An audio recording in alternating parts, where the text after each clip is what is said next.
गुणसूत्र के बारे में सबसे पहले देखते हैं। गुणसूत्र तुमको पूछा जाएगा मानव शरीर में कितने गुणसूत्र पाए जाते हैं, कितने जोड़ा गुणसूत्र? 23। और संख्या में कितनी? 46।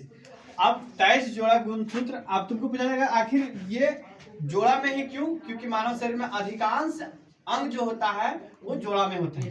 2 हाथ, 2 पैर, 2 आंख, 2 कान, ये सब क्या है? जोड़ा में। इसीलिए अधिकांश ये जोड़ा में पाया जाता है।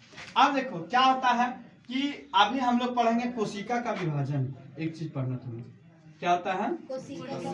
कोशिका विभाजन। इसमें कोशिका विभाजन जो होता है 3 तरह का होता है। एक होता है असूत्री। क्या होता है? एक असूत्री विभाजन। एक होता है समसूत्री। क्या होता है?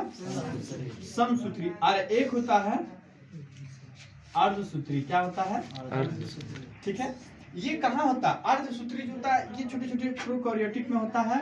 ये छोटे छोटे जीव जंतुओं में होगा जिसका कोई ठिकाना नहीं है कि किसमें कितना ज्यादा कोशिका का विभाजन है। ये छोटे छोटे जीवों में ऐसा विभाजन होता है।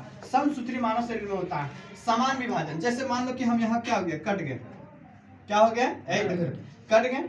अब कटने के बाद यहाँ कितनी कोशिका का विभाजन होना चाहिए जो हमारे अंग यहाँ से पूरी तरह से जुड़ जाए या फिर इसका लेवल हो जाए, तो उसको क्या बोलते हैं? समसूत्री। मतलब समान कोशिका का विभाजन होगा। जितना जरूरी है उतना ही कोशिका का विभाजन होगा। लेकिन क्या बोलते हैं इसको? समसूत्री। अब अर्धसूत्री।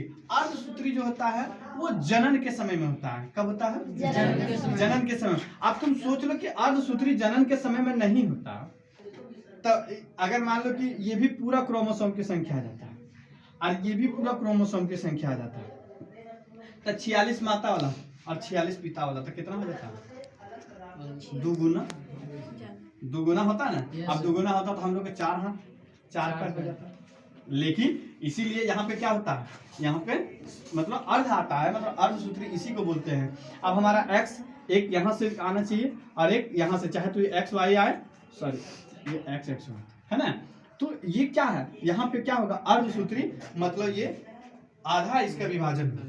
अर्धसूत्री कब होता है? जनन के समय। समसूत्री कब होता है? ये मानव शरीर जीव जंतुओं में अधिकांश ऐसा होता है। ठीक है। समान क्या चीज होता है? समान विभाजन होता है यहाँ पे कोशिका का। और असूत्री का मतलब इसका कोई लिमिट नहीं है। बहुत कम भी हो सकता है, बहुत ज्यादा भी हो सकता है, इसका कोई लिमिट नहीं होता है। ये ज्यादातर होता है अर्धसूत्री होता है जिसमें बाह्य कंकाल पाया जाता है। किसमें? बाह्य कंकाल। जैसे बाह्य कंकाल किसमें पाया जाता है? छोटे छोटे जीव में। जैसे तुम्हारा मच्छर है ना, तुम्हारे माथा में जो पाया जाता है, जो इस सब में क्या होता है? बाह्य कंकाल। क्या होता है? अब तुमको पूछा जाएगा कछुआ। कछुआ में कौन सा कंकाल होता है? इसमें अंतः कंकाल या बाह्य कंकाल? हमारे शरीर में कौन सा कंकाल होता है? अंतः कंकाल। क्या होता है? बाह्य कंकाल कछुआ में क्या होता है? तब ऊपर वाला खोपड़िया जो होता है वो क्या चीज होता है? ये होता है बाह्य कंकाल। और नीचे वाला जो होता है वो क्या चीज होता है? अंतः कंकाल। अभी हम लोग इसमें पढ़ेंगे अंतः कंकाल और बाह्य कंकाल। तो समझ में आ गया कि गुणसूत्र की संख्या 23, जोड़ा में 23 और संख्या में 46। माता पिता इसकी आधा गुण और माता की आधा गुण और पिता की आधा गुण। अब यही जाकर के परफेक्ट मेरा क्या बनता है? और लोगों वहां पे एक जीव, एक मानव का निर्माण होता है।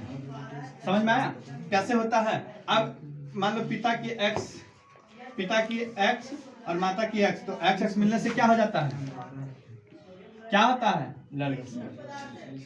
x y क्या होता है? तो जनन के समय में क्या होता है? अर्धसूत्री विभाजन। समझ में आया? समझ में आया? ये हम पहले भी बताए थे कि ये कैसा गुण होता है जो पीढ़ी दर पीढ़ी गुणों को लाने का काम करता है। पीढ़ी दर पीढ़ी गुण को लाने का काम करता है। तुमको पूछा जाएगा किसी का पिता बदमाश है तो क्या उसका बेटा भी बदमाश हो सकता है? ये अनुवांशिकता का कहीं रिलेटिव है? नहीं। वो तो खैर माहौल और उसके ऊपर मानसिकता के ऊपर सोच पड़ता है। लेकिन अनुवांशिकता में क्या होता है कि अगर यदि अनुवांशिकता का मतलब क्या होता है? अगर यदि तुम सोच लो कि हमारे जिसके साथ जैसा जनरेशन है, जैसा हम अभी बताए थे, जिसकी माँ की 4 पैर उसका बेटा का भी 4 पैर, जिसकी माँ का 2 पैर उसका बेटा का भी 2 पैर। जैसे गाय की माँ की 4 पैर तो उसकी बेटा का भी 4 पैर होगा।